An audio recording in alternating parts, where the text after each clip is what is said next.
Homo Micro.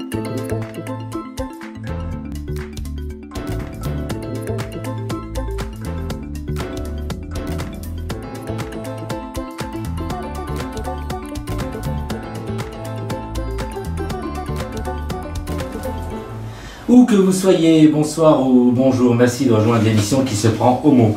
Les documentaires radio, ça existe grâce aux séries documentaires de France Culture. Pour celles et ceux qui ne savent pas encore, la série documentaire de France Culture propose chaque semaine un grand sujet en 4 volets, du lundi au jeudi, entre 17h et 18h. En 50 minutes, un thème, en 4 épisodes, et le documentaire devient feuilleton avec des séries philosophiques, sociétales ou historiques. Ce soir, nous allons nous intéresser à une série qui s'intitule « Quand la création raconte le sida », réalisée par Nathalie Betus et produite par Didier Roth-Bettoni, que nous connaissons tous et qu'on ne présente plus, bien sûr, et que nous recevons ce soir avec honneur et plaisir. Bonsoir Didier. Bonsoir Brahim. Merci d'avoir accepté l'invitation à mon micro. Merci de me faire revenir une nouvelle fois. Il y avait vraiment très longtemps. Donc tu vas nous parler un peu de ton programme à France Culture. Hein, qui sera diffusé dans 15 jours. Dans 15 jours.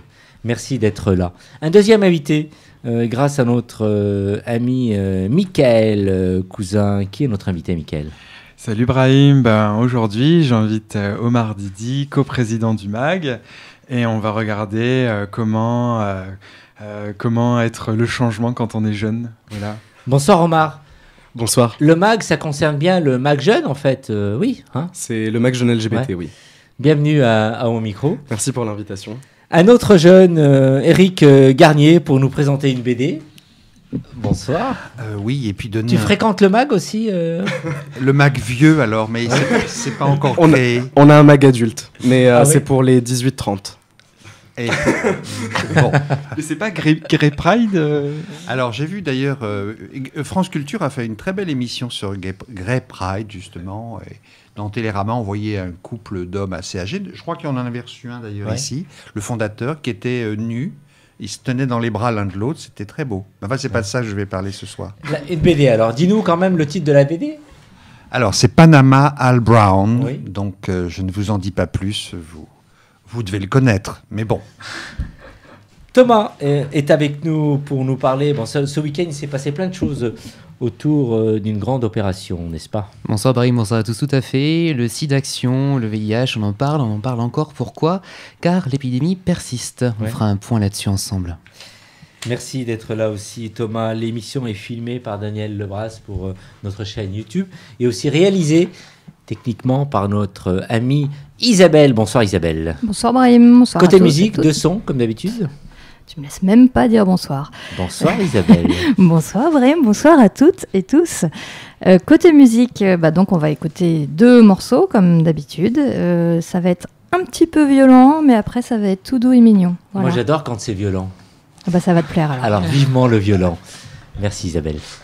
Homo Micro, l'émission qui se prend au mot. Didier Roth-Bettoni, merci de répondre à notre invitation. Alors, ce programme sur France Culture, mais avant, nous dire un peu comment s'est passée la rencontre avec les dirigeants de culture. Ils sont venus te chercher ou tu leur as proposé tout simplement de réaliser une série de documentaires ? Oui, non, c'est pas eux qui sont venus me chercher. C'est un peu un hasard. Il se trouve que j'ai publié l'année dernière un livre qui s'appelle Les années SIDA à l'écran, qui est donc sur les représentations du SIDA au cinéma. Et que suite à ce livre, par le biais d'une rencontre, on m'a laissé entendre que ça pourrait être intéressant de développer ce sujet pour un documentaire pour France Culture. Moi, j'ai jamais fait de radio de ma vie, en tout cas, à part quelques chroniques sur des différentes antennes, dont celle-ci. Mais je n'ai jamais fait de documentaire, donc c'est un challenge intéressant pour moi d'aller développer un sujet sur lequel je travaille depuis pas mal d'années, de l'ouvrir sur d'autres thématiques que le simple cinéma, puisque l'idée de la série, c'est comment les différentes disciplines artistiques, que ce soit le cinéma, la littérature, la danse, le théâtre, les arts visuels, que sais-je, je crois que j'en oublie peut-être, ont pu, à un moment donné, s'emparer de cette question du sida et en faire des œuvres. Et comment des artistes ont pu faire finalement de leur maladie, de leur rapport très intime avec la maladie, le sujet de leur travail de création. Et voilà, donc le thème de ces 4 heures de programme que je suis en train de finaliser, là, il y en a 3 qui sont finis, le 4e est encore en route, essaie d'aborder ça à travers des entretiens, beaucoup d'entretiens, il y a une 15aine d'entretiens avec des artistes de différents niveaux, enfin de différentes origines. Il y a Robin Campillo, le réalisateur de 120 battements par minute, il y a des écrivains comme Vincent Borel, il y a des artistes visuels, il y a Elisabeth Lebovici qui est une historienne de l'art, un acteur et danseur qui s'appelle Olivier Normand, qui tous, à un moment donné, se sont confrontés à cette question, et beaucoup de sons d'archives d'artistes disparus dans cette grande période tragique des années 80-90. Voilà, il y a des sons d'Hervé Guibert, de Guillaume Dustan, de Jean-Luc Lagarce, de Nan Goldin. Enfin, Nan Goldin n'est pas morte, mais beaucoup d'archives également qui viennent enrichir ce programme, plus des musiques, plus des lectures de textes, des extraits de films. Je crois que ça fait un ensemble qui est très vaste. Mais alors, je me suis très largement échappé de ta question. Non, mais alors justement, 4 séries d'1 heure, ça représente un énorme travail. Tu y travailles depuis janvier dernier. Oui, c'est beaucoup de travail, je ne pourrais pas imaginer en m'y lançant. Quand la création raconte le sida, donc c'est un titre qui est de toi, tu leur as proposé, tout de suite ça a séduit un peu le... Oui, enfin, moi j'étais parti sur un titre qui était plutôt raconter le sida, mais petit à petit en y travaillant, c'est devenu Quand la création raconte le sida, qui peut-être est plus parlant, effectivement, en tout cas recentre mieux le sujet, et ensuite c'est décliné en 4 émissions, 4 angles différents qui permettent j'espère, d'effleurer. Parce que même si 4 heures c'est beaucoup, enfin même si ça semble beaucoup, et si pour moi qu'il le fait depuis plusieurs mois c'est énorme, finalement au bout du compte je vois bien le nombre de choses dont on ne parle pas, le nombre de gens qu'on évoque qu'à peine, et que ça pourrait mériter beaucoup plus. Mais voilà, c'est déjà quand même je crois qu'il y a déjà pas mal de choses dans cette série. Avant de te laisser la parole, on va donc la passer à Éric Garnier, on a eu le privilège d'écouter donc avant tout le monde. Numéro, avant tout le monde. Alors l'épisode numéro 1 donc qui fait 50 minutes. Alors on retrouve en effet ce que tu dis, et c'est la richesse de cette première émission. D'abord les arts sont, alors pas tous cette fois-ci, là quand même, il peut pas tout y avoir en une émission, mais on entend, l'émission commence et se termine avec le seul survivant de cette époque, c'est Vincent Borel, donc comme écrivain, mais on entend aussi d'autres écrivains comme Christophe Bourdin pour son roman Le Fil, bien sûr Hervé Guibert qui est un écrivain mais aussi qui a tourné un film sur la fin de sa vie. On entend aussi des extraits d'une pièce de Copie. On n'entend pas Coltès, mais on dit que lui, contrairement à Lagarce, dont on entend un bout d'interview, et je ne pensais pas qu'il avait ce type de voix. Ce qui est très intéressant, c'est que chacun des deux, enfin c'est ce qu'on apprend dans ton émission, a abordé le sida d'une façon totalement différente. Coltès, il est en colère jusqu'au bout. Lagarce a appris à accepter, non pas en douceur, mais avec une certaine sagesse, sa fin inéluctable. On entend Cyril Collard, bien sûr, pour Les Nuits Fauves, qui était d'abord un roman. Guillaume Dustan aussi, qui est un peu... on a l'impression qu'il est un peu shooté. Enfin bon, on a du mal parfois. Il articule pas tellement, mais bon. Donc, tout ça nous permet d'aborder justement l'art et le sida. Il y a une bande-son aussi qui a dû être très difficile à trouver, à faire. Alors, bon, chacun de ces auteurs qu'on entend, qui sont quand même tous morts, à peu près, Derek Jarman aussi, voilà, il ne reste que Vincent Borel, c'est dire à quel point tous ces grands noms ont été complètement massacrés par le sida. Chacun dit des choses tout à fait passionnantes. Par exemple, Christophe Bourdin, lui... parle de Schiele, justement, ce peintre dans lequel il s'est reconnu. Il y a des phrases très, très bouleversantes. Il dit, par exemple, « Pourvu que je meure en mai ou en septembre ». C'est un extrait de son livre. Ah oui, dans le fil. Voilà, donc un auditeur de France Culture, bon, il se trouve que je le suis, même si je ne comprends pas toujours tout ce que j'écoute, mais en tout cas, je me suis parfaitement senti à l'aise dans ces 50 minutes. On s'y retrouve parfaitement, c'est très riche, on ne voit pas passer le temps, et je trouve que 4 épisodes comme ça, c'est beaucoup trop court. Alors, à propos des épisodes, tu voudrais nous citer un peu les titres après? Oui, parce que voilà, c'est ça. Il y a ce que disait Eric, effectivement, mais chaque épisode n'aborde qu'un aspect, qu'un angle de la façon dont la création a pu traiter du sida. L'épisode que tu as écouté, que tu as pu entendre, effectivement en avant-première, est centré autour de la question de l'intime. Comment on raconte comment on racontait ou on raconte son propre vécu de l'intérieur, très intime de la maladie. L'épisode suivant, dont la personnalité fil rouge est Elisabeth Lebovici, qui est donc historienne de l'art et qui a écrit ce très bel essai l'année dernière qui s'appelle « Ce que le sida m'a fait » sur son rapport avec les artistes et la maladie.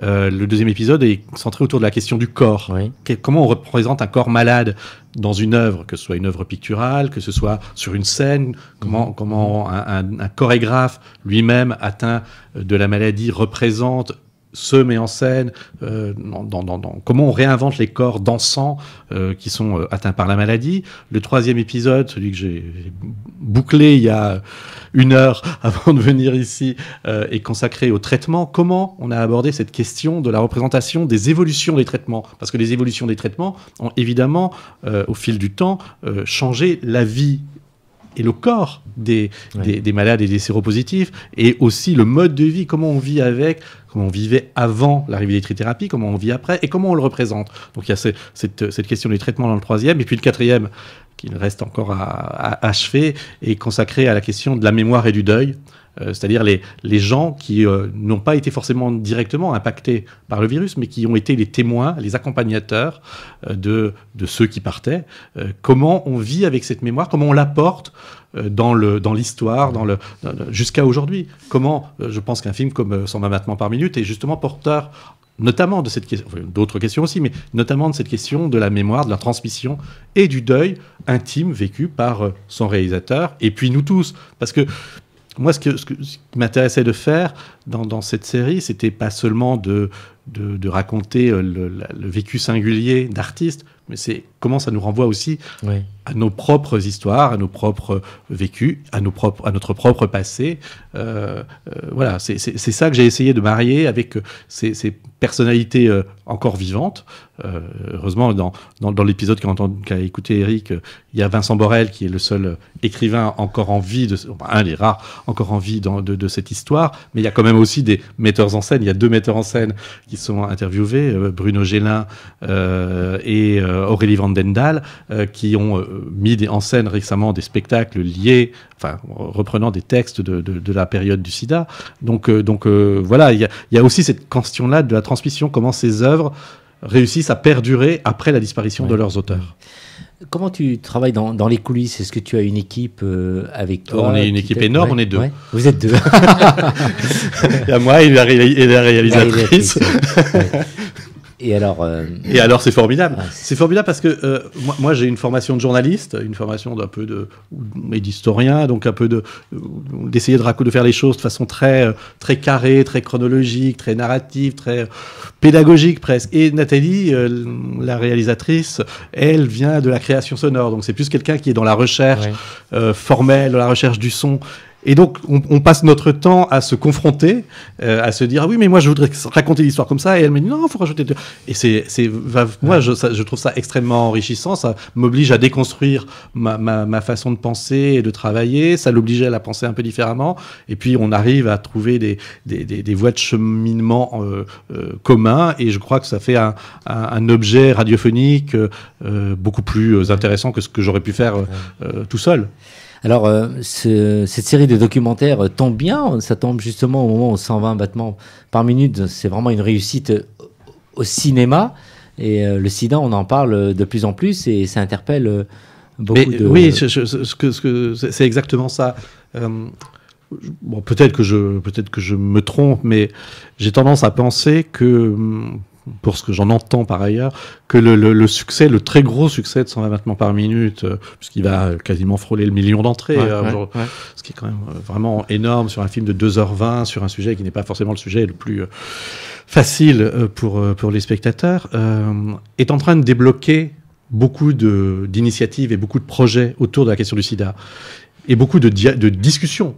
D'abord la presse a beaucoup reparlé du sida, et du sida pas seulement d'un point de vue historique, mais du sida aujourd'hui. J'ai entendu que notre petit camarade allait en parler tout à l'heure, et c'est très bien, Thomas, et donc a libéré ça, a permis de remettre cette parole-là, cette histoire-là sur le devant de la scène, et par ailleurs ça libère beaucoup d'envie, non seulement chez les créateurs, mais chez les décideurs culturels. Moi, j'ai beaucoup d'amis qui ont des pièces de théâtre ou des spectacles qui ne trouvaient pas de théâtre pour les monter, et qui, tout d'un coup, le succès de 120 battements fait que peut-être des choses commencent à être possibles, que des livres sur le sida qui n'auraient peut-être pas été édités, ou en tout cas qui n'auraient pas eu cette mise en avant-là, commencent à avoir peut-être cette possibilité-là d'exister. Et moi, je me trompe sans doute, j'espère me tromper, mais je me dis que peut-être France Culture a accepté aussi facilement 4 heures, parce que c'est des moyens, c'est du temps d'antenne, 4 heures sur cette question-là, peut-être aussi parce qu'ils sentent qu'il y a une résonance enfin à nouveau dans la société sur cette question-là, qui moi me semble très importante. Et le but de ces émissions, ça n'est pas d'en parler que d'un point de vue historique, ça n'est pas être uniquement dans la mémoire ou dans la nostalgie de cette période-là tragique. C'est aussi de replacer au centre de nos préoccupations, et des préoccupations notamment de la communauté LGBT, et Dieu sait que c'est passé quand même très largement à la trappe depuis quelques années, cette question-là du sida, des nouvelles contaminations, des nouveaux modes de protection, du dépistage, enfin toutes les questions qui sont encore sur la table, des traitements, de l'accès aux traitements, bon voilà, donc enfin tout ça on peut à nouveau, grâce au succès, après on peut discuter du film, de ses qualités ou de ses défauts, mais grâce au succès du film, tout cela est à nouveau possible. Et moi je dis waouh, tant mieux. Alors c'est une série de documentaires qui devrait intéresser tout le monde, qui s'adresse à tous. Pour dire quel message tu souhaites passer donc dans cette série en fait, qui va passer du 9 au 12 avril. Oui, ce sera du 9 au 12 avril entre 17 et 18 heures sur France Culture. Sur France Culture. Et ensuite en podcast pendant 3 ans, donc ça laisse le temps de l'entendre, j'espère. Quel message? Voilà ce que je viens de dire. D'abord, moi je suis très attaché à la question de la transmission, pas la transmission du sida, mais la transmission de notre histoire, de notre mémoire collective. C'est depuis pas mal d'années le centre de mon travail et de ma réflexion. Et donc, il y a cette volonté-là, mais pour moi, la mémoire et l'histoire, ça n'a un sens que si on la raccroche sur le présent, que si ça sert de vecteur pour avancer. L'histoire n'est qu'un point d'appui. La mémoire n'est qu'un point d'appui pour continuer à avancer. Et je crois qu'on ne peut avancer que si on connaît bien son histoire. Et on avancera sur la question du sida, mais aussi sur la question des droits LGBT plus largement, que si on connaît bien toute notre histoire. Et Dieu sait que ces 15 ans de l'épidémie, d'avant les trithérapies, c'est une part essentielle de notre histoire. C'est la guerre de la fin du XXe siècle. Et si on ne sait pas ça, si on n'a pas ça en tête, je crois qu'on se prive d'une part de nous-mêmes très importante. Les jeunes qui n'écoutent pas Culture, donc là on va leur proposer vraiment d'écouter Didier Roth-Bettoni et la réalisatrice Nathalie Battus. Ouais. Je prononce tout à fait, bien. Nathalie Battus. Ouais. Hein, surtout les jeunes. Formidable réalisatrice. Ouais. Et c'est en plus pour moi une rencontre humaine magnifique. Ouais. Alors Didier, nous fêtons là les 50 ans donc j'ai un trou de mémoire tout d'un coup. Mai 68. Mai 68. Quel combat pour les LGBT, mai 68, s'il fallait... Quel combat pour les LGBT en mai 68 ? Les LGBT ne sont pas très présents dans mai 68, mais ils sont présents dès 69. Ouais. 69, ça nous convient. En plus, voilà. Mais 69, c'est les émeutes de Stonewall aux États-Unis. Oui. Notre histoire, elle commence là. Ouais. L'histoire des mouvements militants LGBT. Alors évidemment, il y avait des associations avant, mais l'histoire des mouvements militants LGBT occidentaux elle commence là, elle commence en 69 avec les émeutes de Stonewall. Et cette histoire, elle ne fait que progresser, qu'évoluer avec des accélérations, des reculs. Voilà, notre histoire, oui, moi je pense que notre histoire, elle démarre là. Alors après, on peut trouver d'autres dates, mais celle-là, elle est vraiment fondamentale. Didier, j'espère que ton aventure ne s'arrêtera pas à culture, parce que tu es un homme de radio, tu es un homme de cinéma, tu es un homme de livres, mais on aimerait bien t'écouter régulièrement et tout le temps sur culture. Il y a d'autres... alors je vais déjà dire celle-là, mais encore 2 jours. Encore 2 jours à tenir, et puis après, encore dans une semaine, la diffusion, puis on verra. Mais oui, il y a d'autres projets dans les tuyaux qui devraient... bon, j'espère qu'ils se feront d'ici la fin de l'année. Ouais. Ton livre sur Rudolph Valentino, alors il est il est en attente. Il est en attente parce qu'il y a plein d'autres choses qui se... C'est-à-dire que comme ça, c'est un projet personnel qui n'a pas d'éditeur, je le repousse tant qu'il y a d'autres choses qui arrivent. Là, moi, j'ai d'autres projets sur France Culture, et puis j'ai la mise à jour de ce qu'a été mon premier livre, qui s'appelle L'homosexualité au cinéma, qui a aujourd'hui 11 ans, et qui est épuisé. J'ai appris ça en allant au mot à la bouche avant-hier, où ils m'ont dit qu'ils ne pouvaient plus commander de livres, le stock est épuisé. Il faut relancer l'éditeur. Alors, il n'y aura pas de réédition de la version actuelle, mais je travaille pour l'année prochaine sur une version mise à jour. Bien, tu as du pain sur la planche. Oui, un peu. Très bien. Merci. Tu nous rappelles ton rendez-vous donc du 9 au 12 avril. Alors, du 9 au 12 avril sur France Culture, dans l'émission LSD, la série documentaire, entre 17 et 18h, la série qui s'appelle Quand la création raconte le sida. Merci. Tu restes avec nous, Didier. Avec grand plaisir. Homo Micro, l'émission qui se prend au mot. Nous sommes toujours avec Didier Roth-Pétoni, qui a décidé de rester avec nous jusqu'au bout de la nuit. Qui nous a parlé tout à l'heure de sa série Quand la création raconte le sida sur France Culture du 9 au 12 avril de 17 à 18h. Nous avons aussi un invité, c'est l'invité de Mickaël Cousin tout à l'heure qui s'exprimera, le coprésident du MAG, Omar Didi, qui est aussi avec nous. Thomas est aussi présent. Et tout de suite, on écoute le plus jeune de la troupe. Il s'appelle Éric Garnier. Il va nous présenter en quelques secondes une BD. Alors, attends, il faut que je mette mon casque. Une seconde. Isabelle est très très sérieuse. C'est comme au salon de coiffure. Alors, il y a Éric Garnier qui sort de son EHPAD. Donc, le temps qu'il s'installe... Non. Et c'est pas comme si tu n'avais pas eu 4 minutes pour te préparer pendant la musique. Il y a l'ambulance qui l'entend dans 20 minutes, qui doit retourner chez lui, mais le temps qu'il s'installe... Savez-vous qui était Panama Al Brown, outre le fait que c'est le héros de cette bande dessinée parue aux éditions Sarbacane. Alors, est-ce que ce nom-là vous dit quelque chose? Bon, à part que c'est un boxeur, évidemment. Moi, ça ne me parle pas, sincèrement. Non plus. Didier, peut-être, non plus. Étonnant que Didier... Peut-être. Bien sûr. Non plus. Alors, Didier non plus. Panama, avec ça à Paris. Alors, le scénariste de cette bande dessinée s'appelle Jacques Goldstein et le dessin est d'Alex Inker. Voilà. Alors, Panama Al Brown, c'est un boxeur noir des années, disons, qui a eu beaucoup de succès dans les années 25-30. Et voilà, on me remonte un peu le... Et il a et c'est un très beau livre qui retrace certains moments de la vie de Panama Al Brown, qui est un noir américain donc.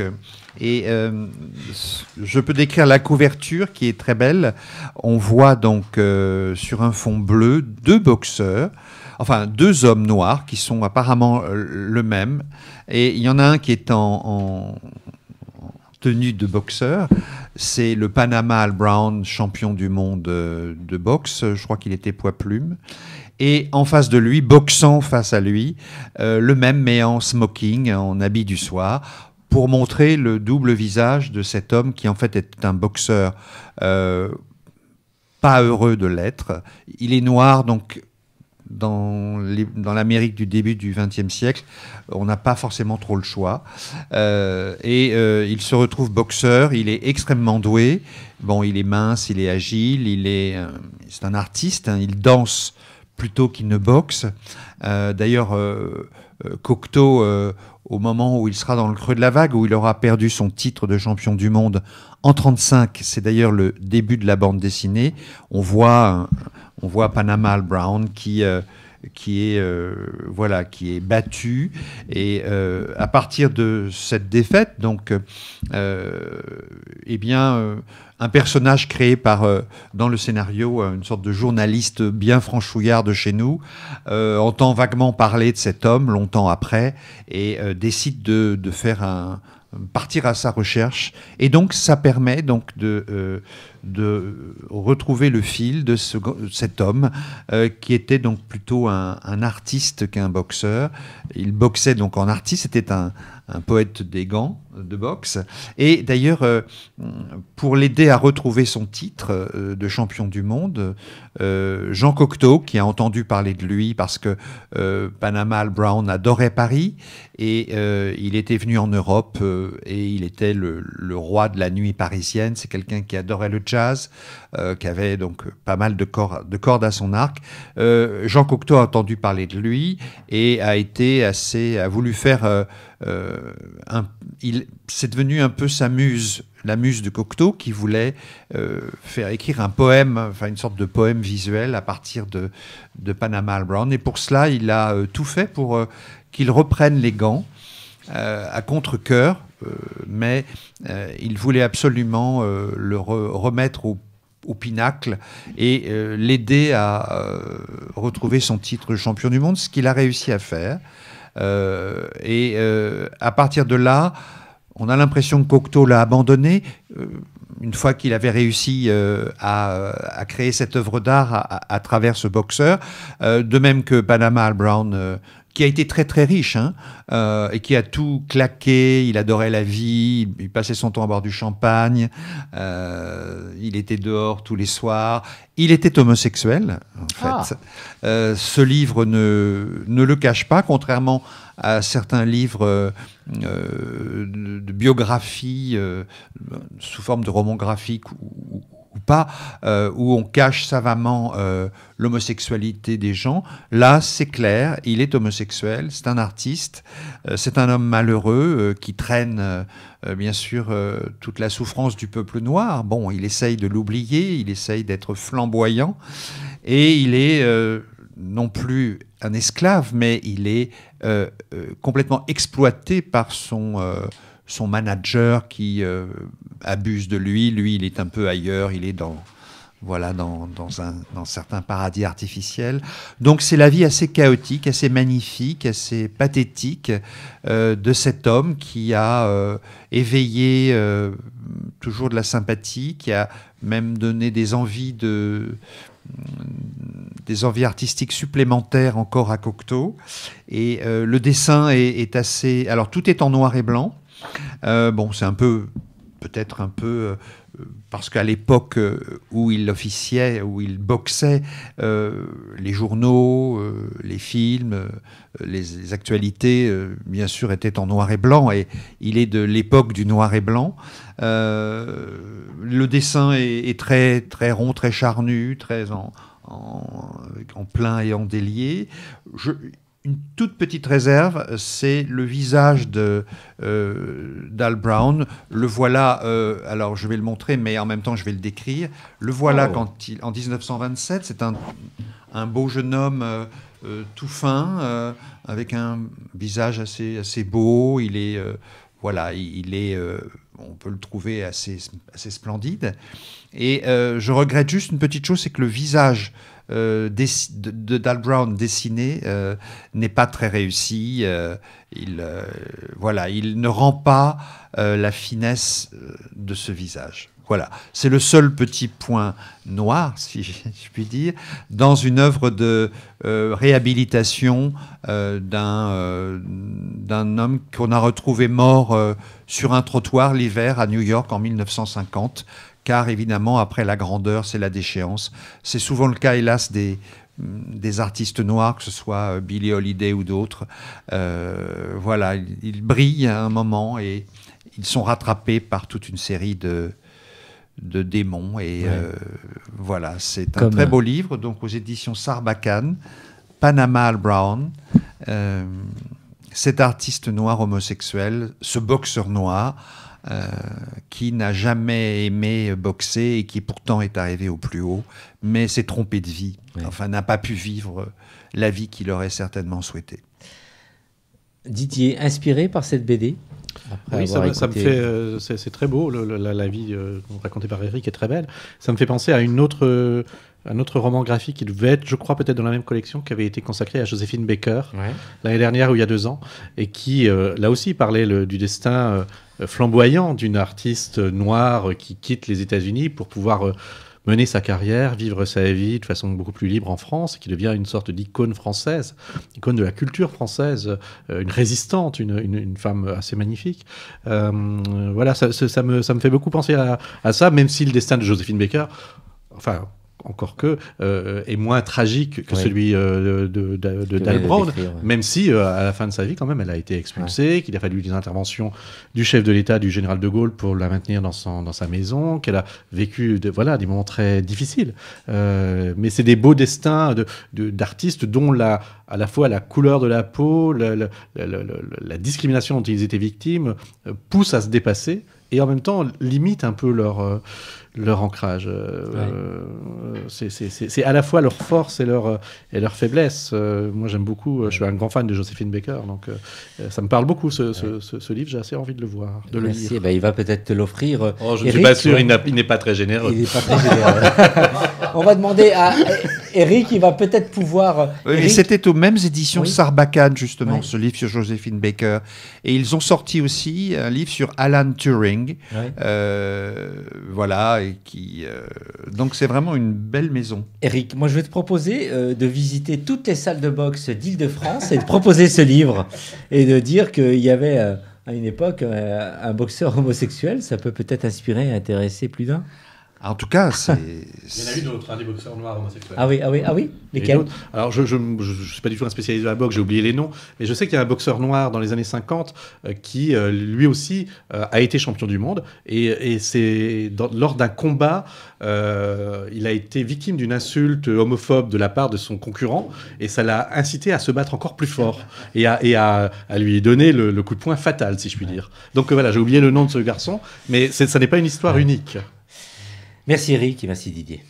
Homo Micro, l'émission qui se prend au mot. Et tout de suite, on passe à notre deuxième invité avec Mickaël Cousin. Le président du MAG, Omar Didi, est avec nous. Bah oui, en fait, j'ai voulu inviter Omar parce qu'il co-organise avec son association une conférence des jeunes LGBT et donc voilà, je voulais un peu en parler, quoi. C'est un peu assez extraordinaire, notamment parce que j'aimerais aborder la question de la place des jeunes sur la scène internationale, notamment des jeunes LGBT. Mais avant, Omar, peux-tu nous présenter un petit peu ce que c'est le MAG, quelle est l'ampleur du MAG? Parce que moi, quand j'étais jeune, entre guillemets, le MAG, c'était uniquement Paris. Et donc le MAG, maintenant, c'est un peu autre chose.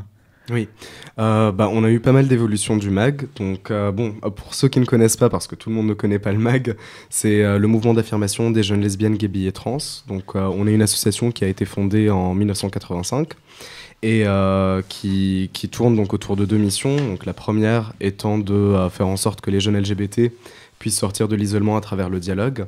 Et la deuxième est de lutter contre la LGBT-phobie que subissent les jeunes LGBT. Donc, plus concrètement, le MAG effectivement n'était basé qu'à Paris. Et depuis 2014, on a créé des antennes, on a ouvert des nouvelles antennes en région. Donc, une antenne à Strasbourg, une antenne à Caen. Cette année, on a des projets pour ouvrir des nouvelles antennes, donc à Clermont-Ferrand, à Rennes et à Lyon. En matière de ce qu'on fait, nous, c'est surtout de l'accueil de jeunes LGBT, donc pour qu'ils puissent rencontrer d'autres jeunes, qu'ils puissent poser leurs questions et à travers donc les permanences, on en a 3 par semaine à Paris, sortir de l'isolement. Donc par an, on accueille plus de 450 nouveaux jeunes en Île-de-France et au niveau national, on en accueille plus de 700. Ensuite, donc, effectivement, on a pas mal on a d'autres activités, donc tout ce qui est accès à la culture des jeunes, tout ce qui est accès aux loisirs, à prix réduit, puisque les jeunes LGBT, en tout cas que nous on accueille, sont pour la plupart très précarisés, en sachant que par jeune, nous, on veut dire du 15-26. Donc, voilà. Bien, nous allons tous quitter cette salle. On est plus dans la tranche. Mais il y a aussi une mission que je trouve très noble, ce sont les IMS. Oui, effectivement. Donc, on a également donc, les interventions en milieu scolaire. Donc, en matière des interventions en milieu scolaire, on intervient dans des collèges et des lycées d'Île-de-France et également en région. Donc, là, on sensibilise au niveau francilien plus de 3500 élèves à travers plus d'une centaine d'interventions. Nous, ce qui est très particulier dans nos interventions, c'est le fait que ce soit des jeunes qui parlent à des jeunes, ce qui permet de libérer la parole dans les classes, et ce qui n'arrive pas forcément quand les personnes sont un peu plus âgées, disons. Et il y a une proximité entre l'âge des élèves et l'âge des intervenants. Donc voilà. Non, nous, on a de très très bonnes interventions, donc si jamais un proviseur est en train d'écouter cette émission, vous pouvez nous contacter. éducation@mac-jeune.com. Donc voilà, il y a effectivement les interventions au milieu scolaire, et là un nouveau travail qu'on est en train de commencer, c'est également tout ce qui est représentation des jeunes LGBT au niveau national. Donc on vient d'intégrer le Forum français de la jeunesse, qui réunit toutes les associations nationales de jeunesse, et ce qui fait en sorte qu'on sera bientôt auditionné à l'Assemblée nationale sur la question de la prévention et la santé des jeunes. Donc où nous, on interviendra sur l'aspect des jeunes LGBT. Les jeunes LGBT, c'est mixte, hein, filles-garçons, jeunes LGBT, oui, ouais. c'est super équilibré au MAG. En fait, ce qu'on a fait, c'est qu'on a lancé des groupes. Donc on a lancé une cellule L, un comité T pour les personnes trans et non-binaires. On a un groupe A+, pour les personnes asexuelles et aromantiques, un groupe pour les jeunes LGBT victimes de racisme. Les groupes quoi? Asexuels? Asexuels et aromantiques. Et aromantiques? Oui. Qu'est-ce que c'est?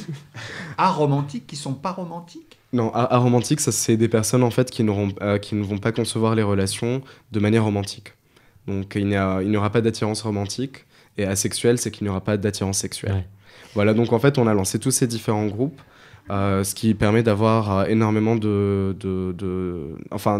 vraiment remplir notre mission, d'avoir des jeunes LGBT+, et pas juste avoir donc des jeunes homo, blancs, qui ont genre 23 ans, qui sont étudiants, quoi. Avant de... Pardon pour le stéréotype, mais...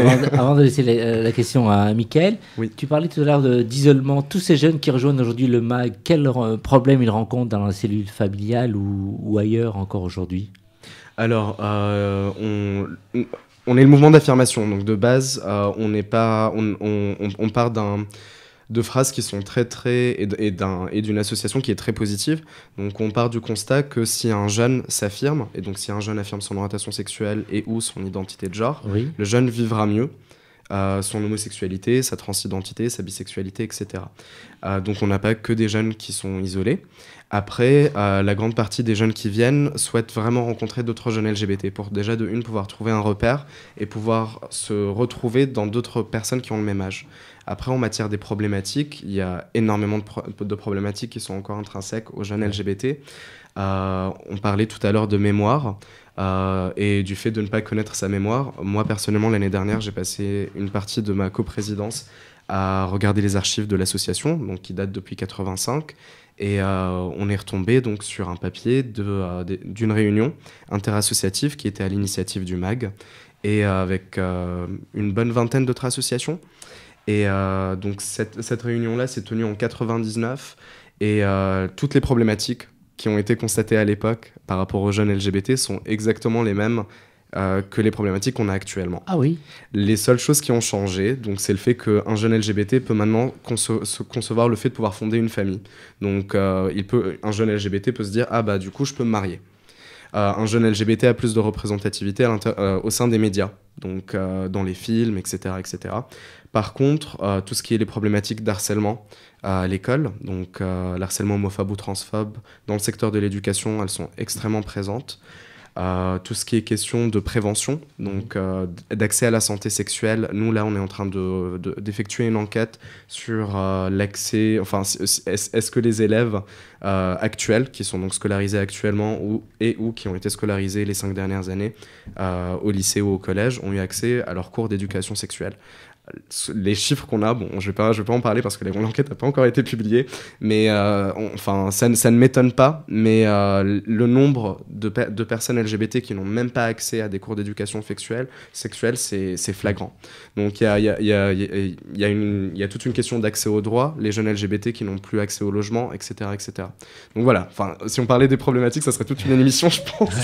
Ouais. D'ailleurs, en parlant d'éducation sexuelle, le mois prochain ou au mois de juin, il y aura l'UNESCO que je vais inviter et qui va parler justement de son guide sur l'éducation sexuelle et qu'est-ce qu'il faut faire à chaque tranche d'âge, et qui a été fait par plusieurs experts internationaux, et c'est un guide très intéressant. Et ils viennent de me donner l'accord aujourd'hui, donc je suis très très heureux. Mais pour revenir un peu au MAG, justement, donc t'as parlé de la place des jeunes en France, mais sur la scène internationale, moi qui travaille un peu depuis longtemps sur la scène internationale, il n'y a pas beaucoup de place pour les jeunes LGBT. C'est beaucoup un monde d'adultes. À Paris, Glio, je veux dire, mais encore, tu me disais que, justement, l'objectif de Be The Change, c'est créer un certain changement. Donc, qu'est-ce que tu peux dire un peu de cette place des jeunes sur la scène internationale, des jeunes LGBT? Alors, le constat, il est simple en matière de la place des jeunes LGBT au niveau international et au niveau des structures internationales, c'est qu'il n'y en a pas. Donc, oui, c'est voilà. Donc, en fait, on part de structures internationales qui ont été fondées dans les années 80 et qui sont restées dans un même modèle de fonctionnement, en fédérant des associations locales, nationales, et en ayant donc la voix de ces associations-là qui sont donc pour la plupart du temps toujours les mêmes voix, toujours les mêmes personnes, qui ont qui ne sont pas précaires. Les jeunes sont pour la plupart très très précaires, et notamment s'ils sont LGBT. Donc on peut pas aller prendre un billet d'avion et aller à Bruxelles ou aller à Bangkok pour aller à une conférence internationale. Enfin voilà, on part donc d'un niveau où c'est des jeunes activistes qui viennent juste de rentrer dans une scène pour pouvoir lutter pour leurs propres droits et qui n'ont pas d'accès donc à cette scène internationale-là. On part également d'un constat où on est enfin en train de mettre sur le tapis les questions d'intersectionnalité et de discrimination multiple, donc en tout cas au niveau du mouvement LGBT d'un point de vue général. Donc on est en train de prendre en compte des questions telles que la précarité, etc. dans le mouvement LGBT. Donc c'est pas que des discriminations qui sont liées à l'orientation sexuelle et ou à l'identité de genre. Après, oui. Non, vas-y, pour finir. En matière de l'accès aux jeunes à la scène internationale, nous, ce qu'on a essayé de monter, c'est effectivement essayer de monter un projet qui soit inclusif des jeunes LGBT au niveau international. Oui, donc c'est ça. Donc en fait, Be The Change, ça va être en gros de la création d'un espace que pour la première fois, tu essaies de concevoir vraiment international, où où vous allez plutôt vous rencontrer et donc en gros, voilà, qu'est-ce que ça va être cette journée, parce qu'elle va cette conférence qui va avoir lieu en 2018 et quelle sera l'après-conférence surtout, parce que souvent il y a des conférences et hop. Après, il n'y a plus rien. Ouais. Et donc, là, le projet dont tu me parlais, c'est un projet, justement, avec une vision à court terme et à long terme, c'est-à-dire vraiment continuer après cette rencontre quelque chose. Et donc, tu peux... Voilà, oui, bien sûr. Alors, en fait, déjà, nous, on n'est pas parti d'une idée où on allait imposer une conférence et imposer différents ateliers. On est parti, en fait, de l'idée que ça serait les jeunes LGBT, donc de différents pays. On a réussi à regrouper une 60aine d'associations avec des régions prioritaires, donc l'Afrique, le Moyen-Orient, l'Asie du Sud-Est, l'Amérique latine et l'Europe de l'Est, qui ont répondu à des formulaires pour pouvoir nous dire, voilà, nous, on a envie de traiter de ces sujets-là. C'est ces problématiques-là qu'on aimerait traiter lors d'une conférence internationale. Donc, on est parti de l'idée de construire une conférence par les voix des personnes qui sont concernées et non pas par notre voix à nous. Donc toute la conférence a été faite dans ce cadre-là. C'est 4 jours de conférence. Donc une première journée qui se focalise sur les problématiques des jeunes LGBT, une deuxième journée qui se focalise sur les solutions, et une troisième journée qui va plus être une journée de conférences, de training, etc.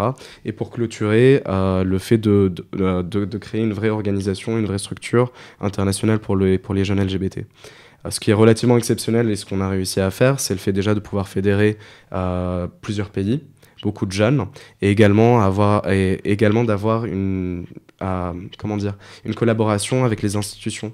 Donc là, on a comme partenaire la DILCRA, donc la délégation interministérielle à la lutte contre le racisme, l'antisémitisme et la haine anti-LGBT, qui est reliée au cabinet du Premier ministre. On a également donc le Conseil de l'Europe, avec le patronage du secrétaire général du Conseil de l'Europe. On a également réussi à obtenir le patronage de la CNF de l'UNESCO.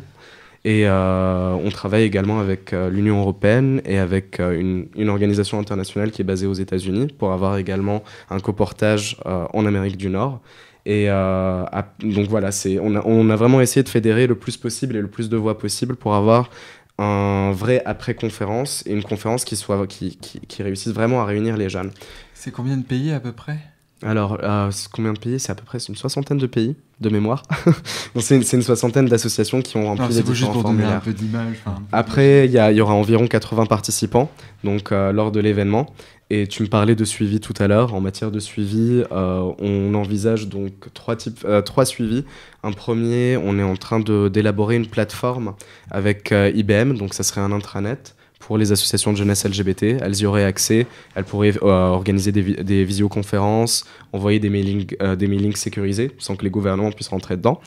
On aurait également donc un drive, donc ça serait vraiment une plateforme collaborative numérique en ligne qui serait accessible aux associations de jeunesse LGBT. Oui. Omar et Mickaël, moi ce que je vous propose, parce que c'est tellement passionnant, est-ce que tu pourrais revenir le 2e lundi d'avril, parce que tu as une voix qui passe bien et on aimerait bien te revoir. C'est super gentil, merci. Ce sera l'occasion, sincèrement. On aimerait bien te revoir. Donc, la suite dans le prochain épisode. La suite dans le prochain épisode, si tu veux bien, Mickaël. Oui, c'est ça, oui, juste, je vais venir ici. 2e lundi d'avril, puisque le 1er est férié. D'accord ? Bien sûr, avec grand plaisir. Vraiment. Ce serait passionnant de continuer à découvrir le MAG. Merci de rester avec nous. Homo Micro, l'émission qui se prend au mot. Tout de suite, on passe à la chronique Un mal pour un bien. SIDAction 2018 ce week-end, prévention HIV. VIH, pardon. Alors, on parle encore du VIH en 2018. Encore. Pourquoi encore parler du VIH, du SIDAction ? C'est vrai, après tout, on est en 2018. On pourrait croire qu'avec Internet, les spots de pub, la PrEP, le TASP, encore le TPE, finalement, on est bien informé. On a déjà fait 100 fois le tour du sujet. Eh bien, pas du tout, Brahim. Si je vous parle encore de ça ce soir, c'est que c'est nécessaire. Moins médiatisé qu'au début des années 80, l'épidémie de VIH persiste encore en France. Malgré toutes les avancées, je parle autant en préventif qu'en curatif. Et l'accessibilité aux moyens de prévention, le VIH ne baisse pas. Et un peu moins de 2800 personnes ont été diagnostiquées séropositives au VIH l'an passé. On ne va pas se battre sur les chiffres et les virgules qui diffèrent d'une source à une autre, mais simplement pour retenir, grosso modo, 7 à 8 personnes par jour apprennent leur séropositivité. Et ces 7 à 8 personnes, c'est déjà 7 à 8 personnes de trop. Et je dis bien apprennent, je n'évoque que ceux qui l'ont appris, je ne parle pas ici de toutes celles et ceux qui sont porteurs et qui s'ignorent. Il y en a beaucoup, il y en a trop. On estime encore aujourd'hui 25 000 personnes en France ignorent leur séropositivité. Alors pourquoi c'est si alarmant encore chez les gays ? Chez les gays, pourquoi plus ? C'est alarmant car près d'un tiers des découvertes chez les gays ont été faites à un stade avancé de l'infection. Alors que le SIDAction était lancé en 1994 et malgré une ligne Renault toujours aussi tintinabulante, le constat reste clair, le VIH ne baisse pas chez les gays, même encore plus chez les jeunes, et ce malgré les avancées dont je vous parlais. Justement, ces dernières années, ces nouveaux outils de prévention du VIH se sont ajoutés aux préservatifs et c'est bien. Aujourd'hui, c'est une chance en France. Chacun peut composer finalement sa prévention en fonction de sa sexualité réelle. Venez comme vous êtes, un peu comme dirait McDo. Il y a beaucoup d'outils pour limiter l'infection. On peut citer le traitement post-exposition, le TPE, le traitement des personnes séropositives les rendant non contaminants, le TASP, ou encore plus récemment la PrEP. Avec tout cet arsenal, c'est certain que ça a permis d'éviter les transmissions. Bien entendu, le TPE est un traitement d'urgence, un peu comme la pilule du lendemain chez les filles. C'est important de savoir que ça existe et que c'est accessible, mais c'est important également de s'orienter vers un vrai moyen de prévention à long terme. Les jeunes du MAG pourraient se poser la question, justement, pourquoi les chiffres montrent tant ? En fait, Brahim, l'image du sida en tant que maladie s'est estompée. Ça s'est édulcoré avec le temps et surtout chez les jeunes. Justement, chez eux, on pourrait presque croire que le sida, c'est du passé, que ça se limite à un reportage sur Arte un soir de déprime. Alors pourquoi ça ? Pour 2 raisons principalement. Déjà, quand on n'a pas connu les pires heures de l'épidémie, on a tendance à minimiser naturellement le risque. Mais encore, et c'est un peu le revers de la médaille des progrès et des nouvelles thérapies. Aujourd'hui, en France, grâce aux avancées sur les traitements antirétroviraux, on peut vivre plus longtemps avec le virus et bien mieux. J'ouvre aussi une parenthèse au passe leurré. Malgré l'importance du VIH dans la communauté gay, il est quasi impossible de se protéger pendant toute sa vie à 100% avec tous les partenaires pour toutes les pratiques sexuelles. Par là même, et on va peut-être finir là-dessus, le taux d'infection au VIH grimpe aussi à cause du désamour avec le préservatif, qu'ont notamment les gays, mais pas que, les hétéros aussi. Un peu plus de la moitié des gays seulement déclarent toujours l'utiliser au moment d'entamer les manœuvres. Alors, pour conclure, on retrouvera donc la deuxième partie de ta chronique prochainement au Prochainement, micro, hein. pour conclure, on n'oublie pas le SIDAction dans tout ça. Le SIDAction aide de nombreuses associations. Si on est tenté de penser que ça ne sert à rien, on ne sait pas où va l'argent, mais on se trompe. En 2017, juste quelques chiffres, 34 projets ont été soutenus pour la recherche fondamentale, 34 programmes internationaux dans plus de 18 pays par 31 associations. C'est 125 projets d'aide aux malades qui ont été réalisés grâce à vos dons. Pour donner, c'est très simple. On envoie un simple SMS, tout le monde a un portable, on le sort. On envoie don par SMS au 92 110. Merci Thomas. Alors, ce que tu viens d'entendre en 2 mots, Didier. Oui, c'est toujours évidemment très inquiétant de voir les taux de nouvelles contaminations tous les ans qui augmentent et de voir que effectivement les outils de prévention qui sont aujourd'hui beaucoup plus nombreux et beaucoup plus variés que ce qui pouvait exister dans les années 80-90 ne sont pas assez utilisés, pas assez connus, et c'est aussi lié au fait qu'il y a un recul de l'implication des pouvoirs publics, notamment en termes de prévention et notamment en termes de prévention en milieu scolaire. Merci Didier. Alors Omar, pour finir, le MAG, vous êtes bien sûr attentif à tout ce que tu viens d'entendre, et je pense que le MAG, la prévention, vous connaissez. Oui, on connaît. Par contre, étant donné qu'on est une association LGBT, la prévention dépendait vraiment d'un mandat à un autre. Là, cette année, on a fait de la prévention un de nos gros sujets. Donc c'est pour ça que on a tout ce qui est dépistage pour les jeunes LGBT, mise à disposition des préservatifs, des ateliers à destination des jeunes. Et en parlant du SIDAction, on a justement postulé pour recevoir donc un fonds du SIDAction pour pouvoir avoir une personne qui se charge à mi-temps de la prévention au sein de l'association. Merci Omar, l'émission se termine ce soir, merci d'avoir été à l'écoute. Alors surtout, écoutez le rendez-vous de Didier Roth-Bettoni, Quand la création raconte le sida, sur Culture du 9 au 12 avril. La fréquence ? Alors je ne connais pas la fréquence de France Culture. 93,5. Et c'est de 17 à 18h. De 17 à 18h. Et en podcast ensuite. Et en podcast. Merci d'avoir été à l'écoute, merci, au revoir tout le monde, au revoir Daniel, au revoir Isabelle, au revoir Omar, au revoir Mickaël, au revoir Thomas, au revoir Eric, et à très vite, on vous embrasse. Ciao. Au revoir. Au revoir. Homo Micro.